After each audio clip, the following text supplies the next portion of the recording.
putting forth some ideas to give us back our presidential primary, because that hard deadline of October 1 is solid. You cannot move. If they decided to go in on October 15th and go ahead and repeal HB 138 and give us back our March primary, we could not have used it. If they went in to put in May, we would not have used it, because that was already determined by the state central committee. We either have the event on March for the presidential primary or we caucus. So that's how it all shook out. So the party put the biggest Band-Aid on this they could, which was to have the caucus. What we're having is called a Firehouse Caucus. Dara, go ahead and move that, please. So the Firehouse Caucus, how many of you worked the 2012 caucus? Raise your hand. Okay, and from what I understand, you all have one location, okay? Sounds like an absolute nightmare. It's like having a baby. After you have it, you swear you'll never do another caucus, but we are, because this is a different kind of baby. A Firehouse Caucus is one round of voting. You walk in, you vote, you walk out. How many rounds did you do? Do you remember? Four rounds. What time did you get finished?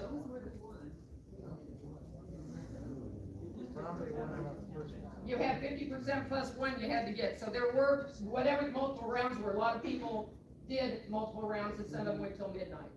This is going to be about an hour and a half, 2 hours max at every location around the state. So a Firehouse Caucus, we have one single round of voting. If no candidate receives a majority of 50% plus one, they will allocate proportionately. So if Trump comes in, he gets 40%, Ramaswamy gets 40%, and DeSantis gets 20%, that's how they divvy up our 32 delegates. So that's an interesting fact in itself. So we have Iowa, who has their primary in January. We have 4 states in February. I'd love to be a state in February. I would move us to February. I would be the Iowa of the West. Lofty goals, but I like lofty goals. Anyway, so we have 2 states. New Jersey has 20 delegates. Nevada has 26. We have 32.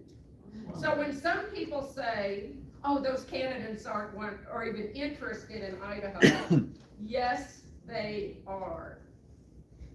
That's baloney. If people say, we do not matter. We're the 5th state in the union to have a presidential contest. Yay. We're not 50, we're 5. So first of all, I think that's something to be proud of. I'm very excited. Okay, so we're going to be the 5th state. So we're going to be allocated. If somebody gets 50% plus 1 in the first round, they get every one of those 32 delegates. So far, Trump has sent in $50,000 to file, and he's also completed his declaration of candidacy. He had that big signature on it. It was kind of fun getting our first one in. We had a party. We went out to lunch together, the whole office. So we're going to have 4 other candidates. I believe we're definitely going to get Ramaswamy. We're definitely going to get DeSantis. We're definitely going to get Haley. I think we're going to get Tim Scott. Pence, as you know, last week, I think Pence, I don't know the date, but he dropped out. So we're going to see more drop out. Bergen might come also. So we have some interest. Everybody wants to get that 32. Okay, next please. The presidential caucus, we're going to have multiple locations around the state. So that's Boise there. The Idaho Republican Caucus will commence on Saturday, March 2nd at noon. Not 10 in the morning, not 5 in the afternoon, noon. Everybody, your doors open at noon. You stand outside until noon comes, they open the door. Pacific time will be 11 o'clock. The caucus will be held simultaneously at multiple locations across the state. Like regular voting, each precinct will be assigned a caucus location. So we have already, you're one of the last counties to have the presentation. We are done on the 16th of this month, because by December 1, we have to have your caucus coordinator, your caucus captains, and your locations identified by December 1. So this is it. And I mean, we're finishing up next week. Everybody, every county chair, the LD chairs in very large counties will all have had presentations by that time. Like regular, okay, go ahead and move to the next one, Dar. Caucus locations. Each caucus location will serve 1 or more precincts. Locations will be selected that can accommodate at least 10% of the registered Republican voters from each precinct assigned to that caucus location site. Granges, churches, schools, arenas, and other public facilities could be considered. And those of you who listen to me on KLIX, I don't know how many weeks I said, the people spreading misinformation that we cannot use the schools is misinformation. Now we've had a couple scraps already going on. I was down in Bonneville last week in LD 33 and LD 32. LD 33 in school district 93. They got all the schools to accommodate their caucus. School district 91 didn't want to give them the 33. The chair, Jolene Berger, she's the chair of that legislative district. She went on TV on Friday. We had our meeting on Saturday. By Saturday, so many phone calls came in because according to our Attorney General, a tax-funded building that you all have paid for have every right to do your civic duty and go in and vote as we've done historically in this state. So now all of a sudden, it was a presidential primary in 12, and now it's a caucus in 24. Don't even go there. So we have a few rumblings, but I think they're seeing light, that they don't want to disenfranchise the voters, as has already happened by taking away our presidential primary in March. Let them do it. If they want to try to disenfranchise you, we can find other places. The churches have really stood up, and we got Grange halls. Custer County, we're going to be using the American Legion halls, $25, that's all. Next one, Dar. Caucus participation. In order to participate, a qualified elector must be registered to vote and affiliated with the Idaho Republican Party by December 31st. I am going to assume you are all Republicans already, or you wouldn't be in here. I would have to ask you to leave, you little spies. Anyway, there will be no mail-in or absentee voting. That is not our fault. We did not, the Idaho GOP did not do that to you. That bill took away the only way that we could have absentee voting. I'm sorry, I hate it. I want the military to vote. I want our missionaries to vote. We didn't do it. This is the biggest fix we can do right now. Okay, voters will receive a postcard. Now this is good. This is going to be the biggest expense for the Idaho GOP. Everybody in this room, every registered Republican, currently we have 550,000 registered Republicans. Here you guys have 24,145 registered Republicans. Every one of the 550,000 plus will receive a postcard in the mail about 2.5 weeks prior to the caucus. And on it, it will say, Dorothy Moon, Stanley Precinct, the Stanley Community Center at noon. That's it. They'll know where to go. I've already heard a lot of calls even from yesterday. People didn't know where to go. They were changing precinct and voting locations without notification. You all will get something in the mail where you're voting. If you moved, we're going to have it forwarded. So then you know where to go. And I'll talk about that in just a minute. Okay, Dar. Next one, each caucus will have a caucus captain. The caucus captain's responsibilities are to secure the caucus locations, recruit volunteers, register themselves and their caucus location with the Idaho GOP, organize, set up, run the caucus, solve problems and issues. So you're running the show wherever you're at. We looked at historically in 2012, Ada County had the Taco Bell Arena. Right now we have 9 legislative districts that will have 9 different locations. The Taco Bell Arena went way past midnight. I think 1 or 2 in the morning. It was pretty bad. No one wants to even talk about it anymore. But anyway, if we can get everybody in, shuffle them through in 9 locations in about 2 hours, it's great.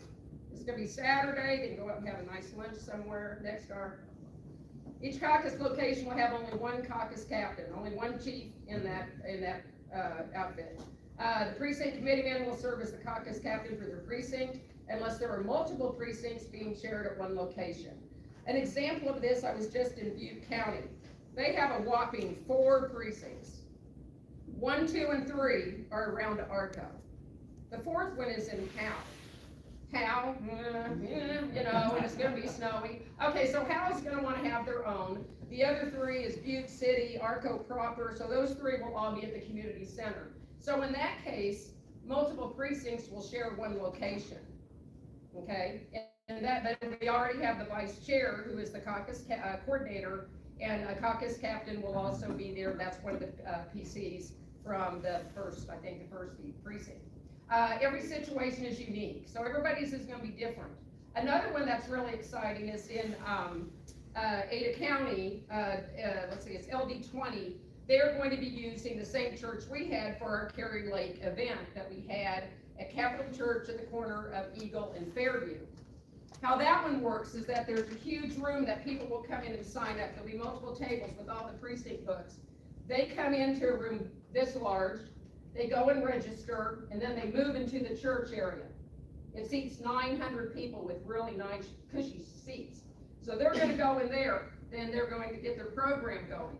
Then there's two side doors where people will go out and vote in a 15 wide foot hall, and then they'll skedaddle out the door. That's gonna actually move through about 1,500 people, should they have 20% of the Republican voters there. So that's why it's important to know how many registered Republicans you have at this moment in time. And we will know that pretty close to the end of the year. Everybody's situation is unique, and the caucus coordinator will help determine who the caucus captain is at shared locations. Start next one, please.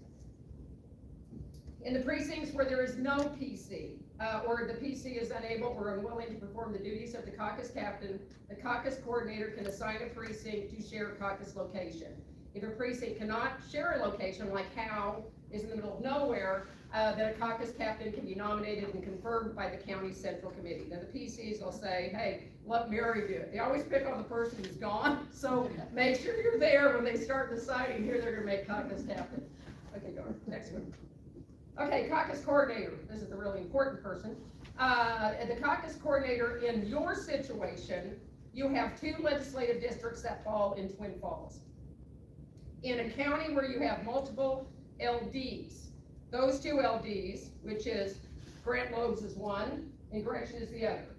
It falls on them right now, but maybe Grant's gonna be in Cancun for a month or something, I don't know. And he goes, well, I can't really do it. He's never done that. He's never done that. Okay, anyway, but you know what I mean. You never know. We have a lot of snowbirds, people are moving around, so anyway, the caucus coordinators will oversee the various caucus locations. If you have two locations, Grant will be in charge of one, Gretchen will be in charge of the other. If not, you can default to you. I mean, you guys figure it out. In this case here, you see there's Lemhi County. She is the caucus coordinator. She's going, okay, someone's got me in lead ore, somebody's got me in salmon, somebody's got me in elk bin. That's what it kind of looks like to me. So the caucus coordinator resolves any conflicts over assignments of precincts to caucus locations. They assign the caucus captain at locations with multiple precincts and register with the Idaho GOP and communicate with us through this entire process. Next. For counties with a single legislative district, the county chairman will serve as the caucus coordinator and oversee the precincts within the county. So in my District 8, where I live, after redistricting, I have Custer County where I live, Boise County, Valley County, Omar County, 4 counties. All 4 of those counties are their own CAC. Dar is my husband is Custer County chair. Dar is in charge. He is by default the caucus coordinator. Dar has set up, they've already decided, he had his committee with his folks. They are gonna have one in Mackey, one in Chalice. They could have one in Stanley, but if they hit Clayton, they can get everybody at Eastport.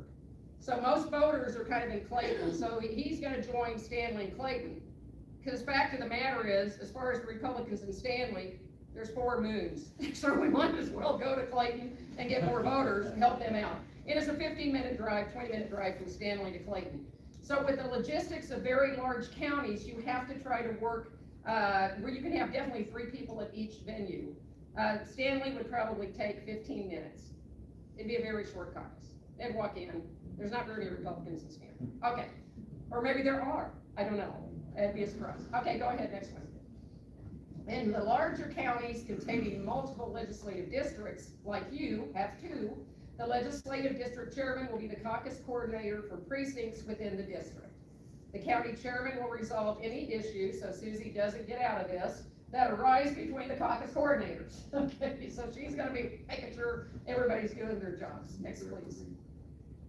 In large counties that have precincts within large legislative districts, the legislative district chairman and county chairman should agree on suitable caucus coordinator for those precincts. So you all just have to work together. That's really what it comes down to. And next one, Dara, I can't look at that any longer. Okay, January 1st. Okay, this is an important date.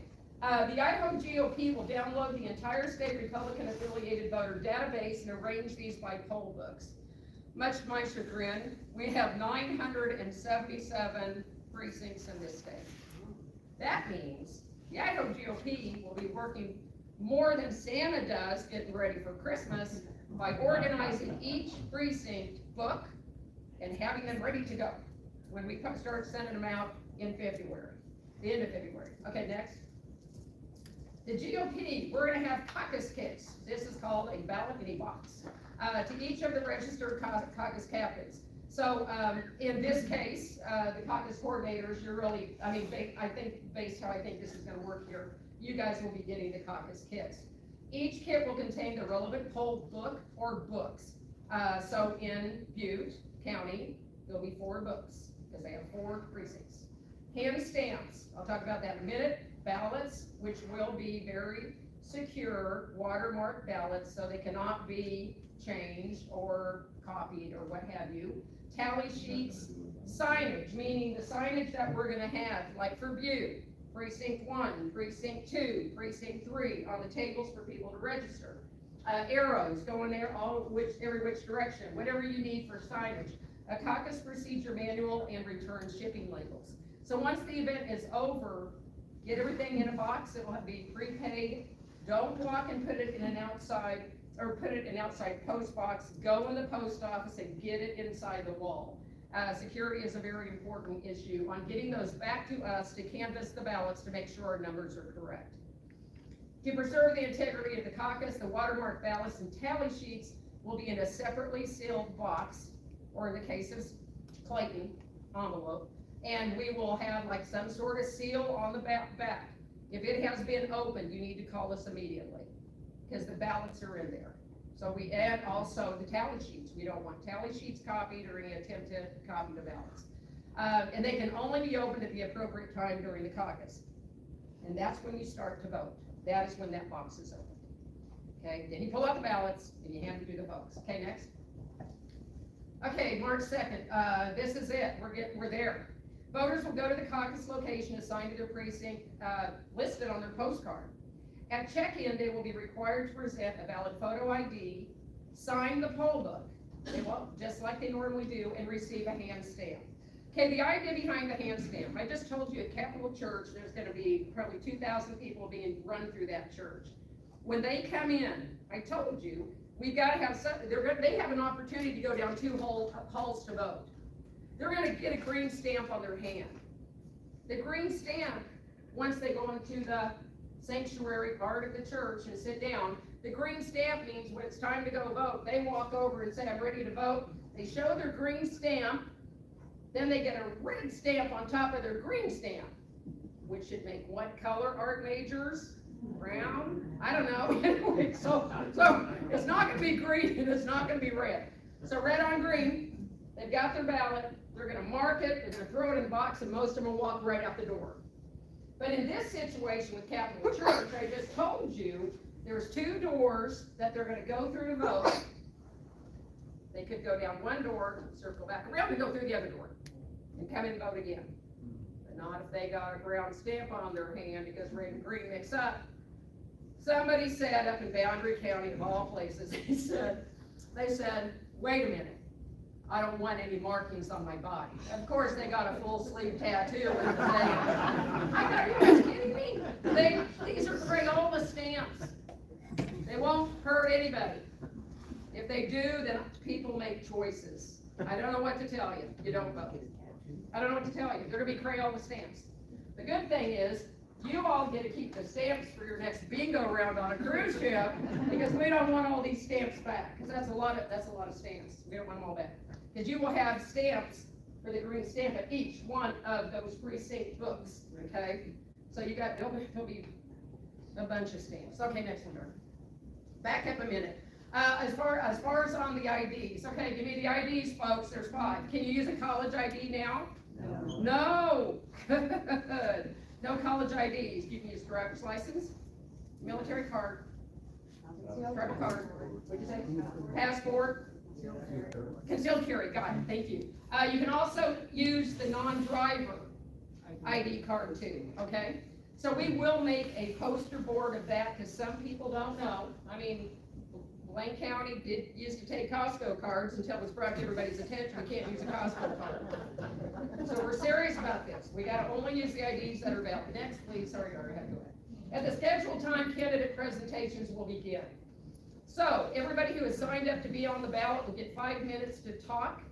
If they come into the state, that's swell. If not, we're gonna give them a 5-minute video. We will have these presentations, they will pre-record them if they wanna submit them.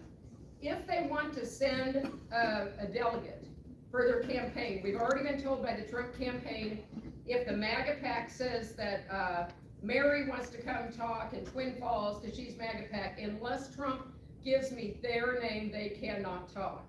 So don't just think because somebody in this group loves Trump and they're gonna say, man, I love Trump, I want Trump, or I love Ramaswamy or whoever. You can't do that. Only if we have the names and we give them to the respective coordinators and you guys know who can speak for them. If not, we will have these 5-minute videos. Now, the idea of someone who doesn't have a lot of time. That was another issue that was brought up. Somebody says, oh my gosh, you're having the caucus on a work day. Yeah, for people on Saturday. When do we usually have elections? Tuesday. Oh, I think that's a work day. Anyway, it's really, okay, it's Saturday. And yeah, there are people working on Saturday.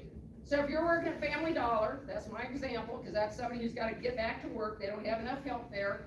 I really need to go work. Please let me go to the caucus in Twin Falls.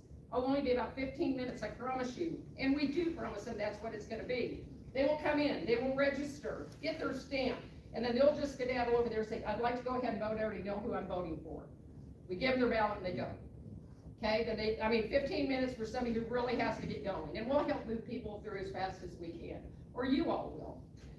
Okay, so the candidate presentations, we will have those on the ID GOP website, so you can watch them before. If you've already got your mind made up, you can just sit there for the beginning of the caucus with the pledge and the prayer, and then people just start, visiting and talking about the candidates. We run the movies during the caucus, and then people, if they have decided, you can go on and vote. It should not take you a half hour to an hour, depending on how fast people are moving the folks for registration. So the more people you have to register the folks in, that's the only bottleneck you could possibly have. And other than that, it should be pretty streamlined. So you'll have the videos, and once all the presentations are done, voting will begin for the folks who stayed in and watched all the videos. Next, please. Okay, empty ballot box. You guys can get these probably from the county clerk. I know at Jerome, the county clerk was there. He said he had 14 ballot boxes that could be used in Jerome. When you get the ballot box, just as we did in our summer meeting, we hold it up and say, see, nothing in here, no false walls, and then we lock it. In the case of, again, this Capital Church, they will have 2 ballot boxes, one at each side where people are springing through to vote. However, your situation, however you set it up, you might need more ballot boxes.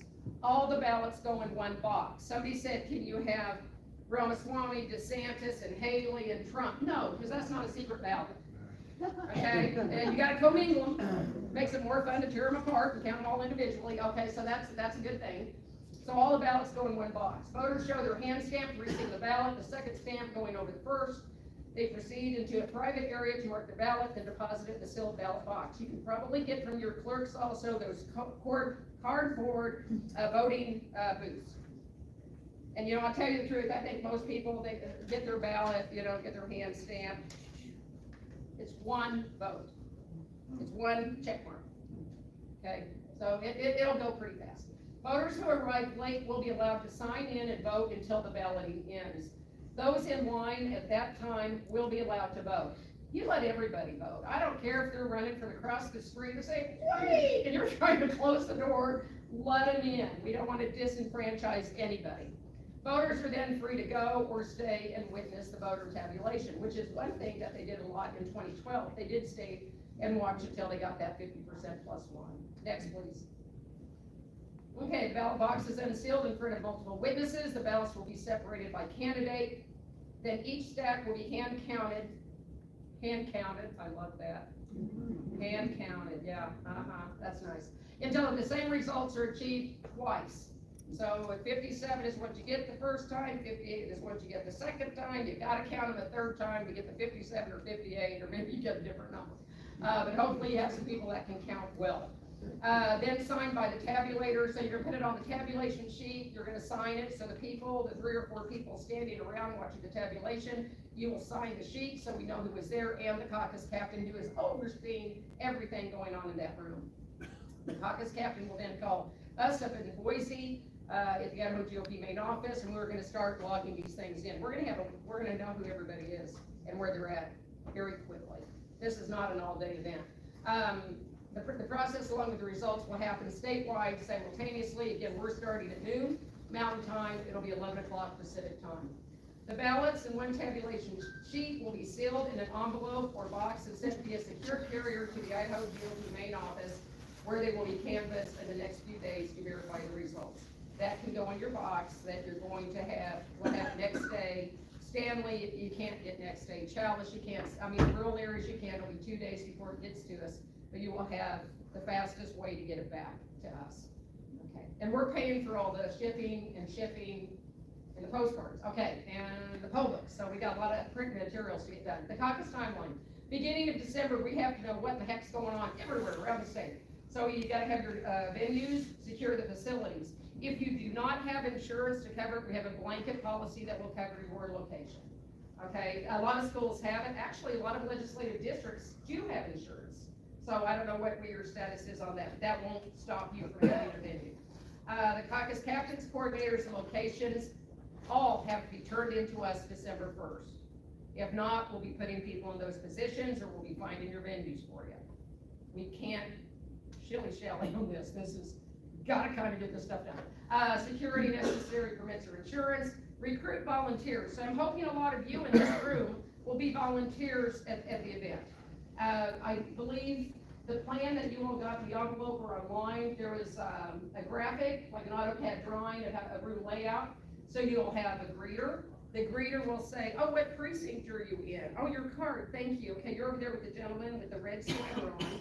Okay, go and get in that line, and you'll have people directing, you'll have your people checking them in, then once you're done, you're gonna have people escort them into the other room or on the other side of the room, before they start voting, okay? So you're gonna need some people to guide folks around. Another thing too, we did have some phone calls about folks who have wheelchairs and need handicap access. Please, when you look for your locations, strive to get handicap access. And like in these rural communities, they know who needs to get in. They know who comes to vote every time and has to have help, getting their wheelchair in or getting their walker in or what have you. So make sure you work with those folks. Then find, or fabricate voting booths. Again, you can probably get them from the clerk's office, and the ballot boxes, and again, consider the clerk. Next. 2 months prior, assign volunteer positions. Now that's where we start with the volunteers in. Send out press releases. We will be doing that as the Idaho GOP. We will start probably December 1, save the date, March 2nd. Do you know how many phone calls I got yesterday saying, I didn't even know there was an election yesterday? I thought, really? People, come on. We can't go around every door. You've got to kind of be aware. But the March 2nd, we will be advertising every single month out on social media, which includes, Rumble, Twitter, Instagram, Facebook, you name it. We'll email it out. So you guys should be marking your calendars March 2nd right now noon. Make sure you're there. Then get your boxes for sorting. If we have 5 or 8 candidates, make sure you have some baskets to put their ballots in when you are counting. And attend the scheduled conference calls. So it will be, you've got to make sure you have people that will get on those conference calls, because if not, we'll come back down here and have to talk to you, or talk to in Butte County, or we'll have to go to Custer County in case Dar doesn't get back with us, and then he's a big friend. So make sure whoever's involved is going to be involved. Next. 1 month prior, meet with your volunteers, gather the equipment, maybe do a walkthrough, go through it, go through the motions, create identification for staff and volunteers. Some counties are going to have matching t-shirts, some will have badges. Everybody's going to do stuff different. Do what you want to do, what is fun for you all. It's your event. Make the signs if you want some additional signs. Attend scheduled conference calls. Next, please. 2 weeks prior to caucus, this is when we all start getting really nervous. Attend the scheduled conference calls. And again, you should be getting the notice in the postcard. The postcards will be out. Next one, Dar. 1 week prior, again, now your caucus kits, your ballots in a box are coming out. And if you don't get them, call us, because then we will be flying around this state and getting them to anybody who didn't get them, but you should get them. And attend a scheduled conference call. Last one, Dar, on that. Okay, here we have our caucus. You're going to come in and set up your site. I think the only thing that you need to set up really are your tables for registration. Make sure you have chairs for everybody who's going to be there. You know, on that Kerry Lake event, we had 900 people come into that venue, the Capitol Church. They had them all signed in within 20 minutes. And that was on computer. We're going to have paper poll books, and you can arrange them. So let's say precinct 1, I don't know how yours are named or numbered, but let's say precinct 1 has 1,000 people in it. There will be 3 precincts, and we're going to determine the number if we take it down to 250 or what number. So each person will have the same number, so they can find and get those people signed in as fast as possible, okay? But we'll make sure that there's enough books for immense precincts that have a lot of Republicans there. Train your volunteers, brief security if necessary, so if you are actually fortunate enough to get a candidate at your venue who's going to come talk for 5 minutes, normally they bring their own security, but like with Kerry Lake, she hired a couple of folks on top of the 2 she already had up in Boise. Test all your audio and visual equipment. The only thing is going to be for your videos of the presidential candidates. You're not going to be registering anybody. No one is signing an iPad. Everything is paper and pencil or pen. Conduct caucus, and again, there are the times. Next one, Dar. Okay, here we go. Schedule. Door opens at 11 a.m. Pacific, 12 Mountain Time. That is a hard start. You don't let them in before noon, and you have the doors open at noon. Everybody comes swarming in, or that's when your largest bulk of people will come in. The caucus program, if you have a lot of people like they will have in the Boise area, they can actually get the people run into the sanctuary or into the school gym or whatever kind of facility they have, and they can start the program at 1. An hour, people milling around and visiting. Check-in will close at 1:30. We did put in a close because some people said, well, what do you mean? I mean, do we need to be open 4 hours? No way. You have to be open that long. Check-in should close at 1:30. You should have everybody through in about a half hour to 45 minutes max, depending on the number of people you have. Again, that depends on how many people you have registering. And the end is when everyone who has checked in has voted. So when you see that last person drop that ballot in the box, look out the door, you don't see anybody running in, lock the door, put the ballots out here and start your count. That's it, okay? And you can stay here and watch, or you can go home, whatever you want to do. Next one, please. Okay, when is the caucus? Saturday, March 2nd. Okay, the times, we've already talked about that. What happens if they don't have a precinct committee man? Well, then you put somebody in that place and be nominated by the central committee. Next. Can we use the schools and government buildings? Yes. The AG, again, has issued an opinion that you can use government-owned buildings. If you guys own them, you should be able to use them. This question we did discuss, but what if someone turns 18 after January 1st, but before the caucus? Can they attend the caucus? Yes. I don't know if you remember, but a couple of years ago, there were a bunch of BSU students registered to vote at 17 years old, and somehow their 17-year-old registrations got in with the regular voters, and it caused quite a kerfuffle. Now they separate out those 17-year-olds, and when they turn 18, then they feed it into the system. Since we are getting our list on December 31st, we're not going to know who those new 18-year-olds are until we are given that separate database right before we go into caucus. So there might be somebody who actually comes on March 1st. We're going to have to dig through all 977 poll books, and we're going to put that 18-year-old's name on the last page of that book, and we're going to smack dab on the front of that book a red insignia that says 18. That means that if anybody working that book on registration, which they will be taught, they open it to the back page and get the new kiddo on the block. Okay, so there's not like, oh my gosh, I can't find Jim Smith. I can't find this kid. No, he's on the back page. Is it's gonna be too difficult for us to go and put him in an Excel spreadsheet and start rebuilding a bunch of precinct books. Sorry, we're gonna make it as easy on us as we can. We have quite a daunting task coming up. The other thing, is the caucus open to anyone? Heck no. Only registered Republicans by December 31st, next month. Can you vote absentee? No, sadly you cannot, not in the caucus. And what if I move after January 1st before the caucus? Okay, so here's another good question. Okay, you guys live in Twin Falls, and then in January you decide to move to Coeur d'Alene. So you move to Coeur d'Alene. Where do we think you are? Twin Falls. You're in Twin Falls. Sorry. We cannot pluck out all the people moving across the state, and again, find in the poll books that are going to be stacked up all over the office until we get them in the boxes to send them to you. So you have to be voting in the caucus wherever you were on December 31st, period. So sorry, but we're doing a caucus, and that's how it works. So just don't move for 2 months. I think that's easy. Okay, go ahead. Next one. Mark, which one to move? This is a great place. Okay, the postcard you'll receive in 10 days.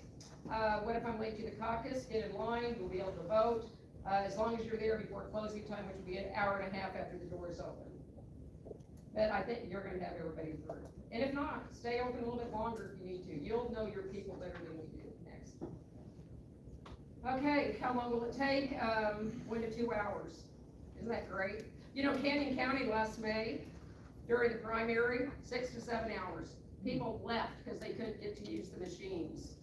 6 to 7 hours people stood in line. This is gonna be 1 to 2 hours. Yay. Can I just show up, vote, and leave? You bet you can. You get back and work. Get back and work. Okay, next one. Time is of the essence, as we only have a handful of months. I will tell you that out of the 500,000, based on what I just saw, what would your voter turnout there in Twin? Okay, I tried to look at it and show it. It just said it had 100% of precincts had reported. Kennedy County had 35%, which is unbelievably high. I mean, 20% is the norm on an off year, 10 to 20%.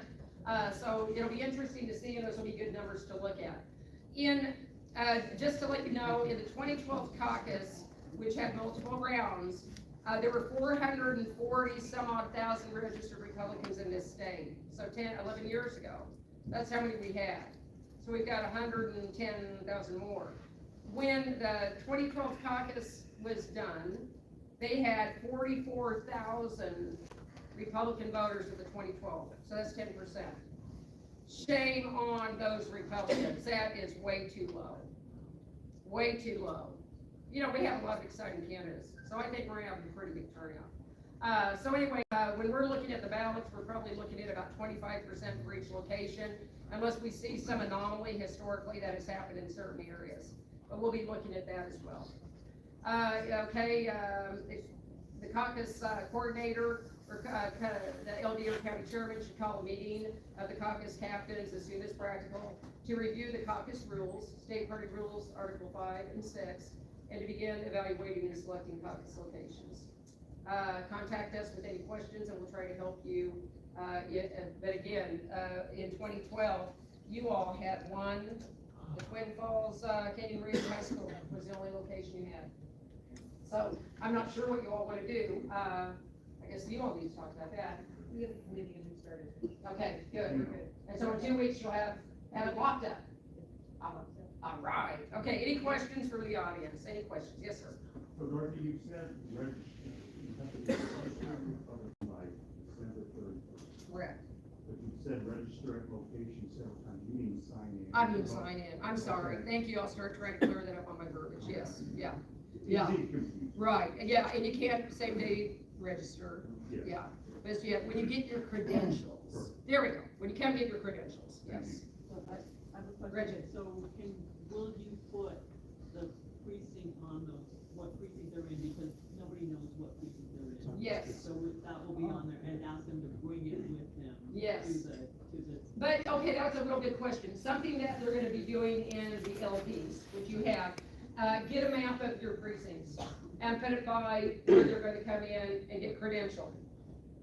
I'm a fast learner. Okay, and then when they come in, one of your people can say, now, do you know where you're at? Oh gosh, I left my card at home, I don't know what I'm gonna do. Now, wait a minute, look at this map, you go show me where you live. Okay, yeah, okay, thank you for that, yes. Remember, try to get a precinct map, especially because you've got 2 LDs, okay? Okay, we are taking questions from precinct committee people at this time, not the general audience. This is our monthly meeting, and this is for our people who will be assigned to these things that get first grabs at questions. Okay, yeah, So if you're a precinct committee person and you have a question, now's your chance. yes. You can go online, so it's, the Idaho, hang on, it's on my phone, I can't remember everything. IdahoRepublicanCaucus.com.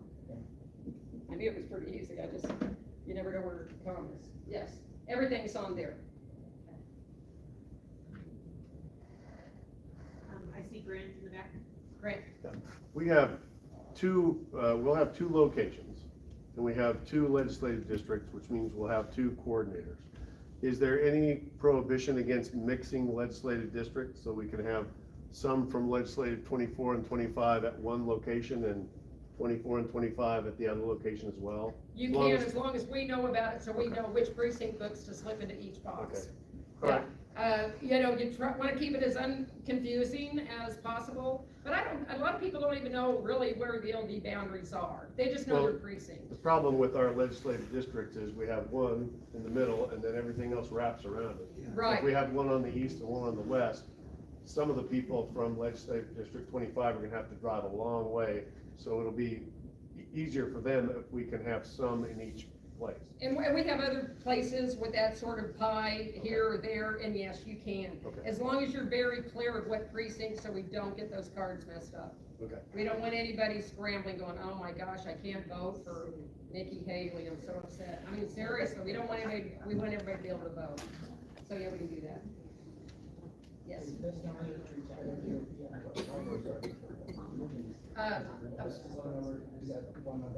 Yes, yes, the Idaho GOP website, yes. Right, I saw another question right here. Did you have your hand up? Well, my question was, to me, this is all kind of overwhelming, but then Grant and Gretchen are going to pull all the precinct committees together and give us more training, correct? Correct. Okay. Yeah, we've already as a group been breaking this down, and so when we get all of the final outlines done, then we will start the training for everybody else. And if there aren't enough PCs that wanna help, you can have any Republican. We're not giving our PC choices. You're, that's right, you gotta earn those titles, yes, okay, so, yes. If there are non-PC people that want to volunteer, will they be able to do that? Once we get through our final, how we are breaking these down, we've been counting numbers of how many registered voters are in each precinct and finding out how we're going to align this, then I'm sure we will need help with reading, and that will come closer to the actual caucus. You know, people can make cookies too. There's people already making cookies. I don't think anybody's gonna try tit sliders, but cookies in that. But anyway, okay.